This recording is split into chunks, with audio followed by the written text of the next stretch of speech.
Hey everybody, I'm here to talk about benzo withdrawal. I'm going to be just rambling about a few things. I hope this video is okay. I just want to talk about I'm just really dumbfounded by doctors and how they give the stuff out like candy. I mean, it's pure poison. It's only been made to be given 2 weeks, 2 to 4 weeks at the most, and they have people indefinitely on it.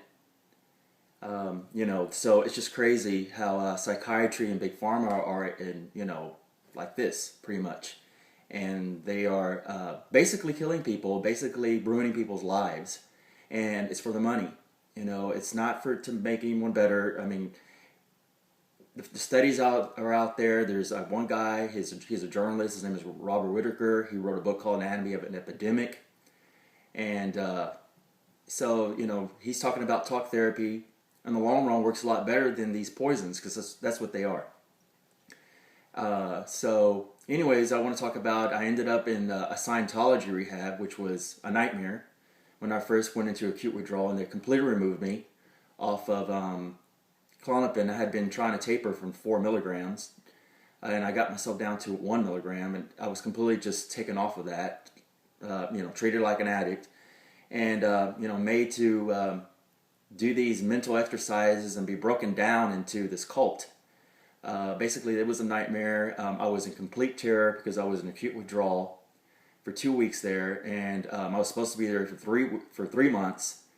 And I, decided I was going to run out. I was going to escape because, I'd like to make a video on Narconon and how that's a cult. I mean, it's a Scientology cult. So I ended up there. I escaped that place. Ended up in some other place at a hospital in Houston.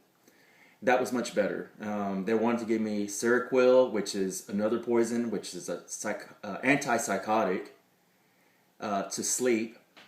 Why would they give someone an antipsychotic if they're not psychotic? Doesn't make any sense.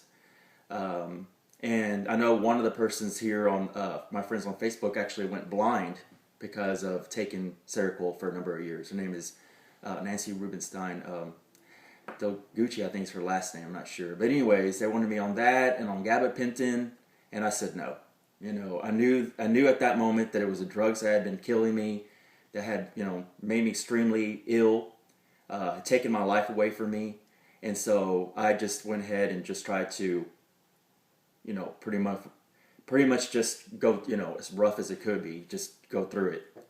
So, for the first 2 or 3 months, it was pretty much like walking through fire. I mean, it was acute withdrawal. It was just horrid. It was 9 circle of hell kind of stuff. No exaggeration. No exaggeration. Just how horrible it is. Only people who are going through it know it's hell on earth. So, and there's no exaggeration on that. And so basically about the 6 months, I was a little bit better, but not much. It was still extreme nauseousness. So those are some of my symptoms. It was extreme nauseousness, down to my knees nauseousness almost every day for months. I had pains in my leg. I had strange rash, lots of pain all over my body. You name it. It was, anxiety coming like just from hell, deep dark depression. They were coming in waves and windows, basically. It would be lots of waves and then windows, where I would get some relief. It was probably like about 30 different symptoms. I'm trying to think of all the stuff I went through because it was so much. It was just so much pain, so much, And so basically by 9.5 months, it got a little better, but it was still bad, It wasn't until 18th and a half months that I was over the major waves. I was still. I am nearing on the 21st, 29 months out, and I am probably about 80% there. I'm still not healed. But by 18th and a half months, I was not getting these waves where I just wanted to die, where it was just like, I just can't make it. I just won't make it. By that time, they would come, but not like that. It was after that point. So I was able to finally start traveling some, finally start going places, finally being somewhat functional. And, not almost bedridden, but it took a year and a half. So, anyways, I'm trying to do a call to arms. I started a nonprofit. It's called Transitions to Wellbeing. I might change the name a little bit because it's helping people get off psychiatric drugs and wanting to do that. Also, I'm trying to do a call to arms to most people so that if they're interested in brainstorming and helping me get this thing started, I need to get the website started. It's been incorporated in the state of Texas. So I'm really, it's been 30 years and nobody's done anything about this. I mean, Big Pharma and Psychiatry have been able to shut everybody up. And no one's done it. There's one person in England, Bliss Johns. She did some things with Recovery Road. And there's another guy. His name is, I forgot his name now. Ray Nimro, I think it's Ray Nimro. From Benzo's UK.org.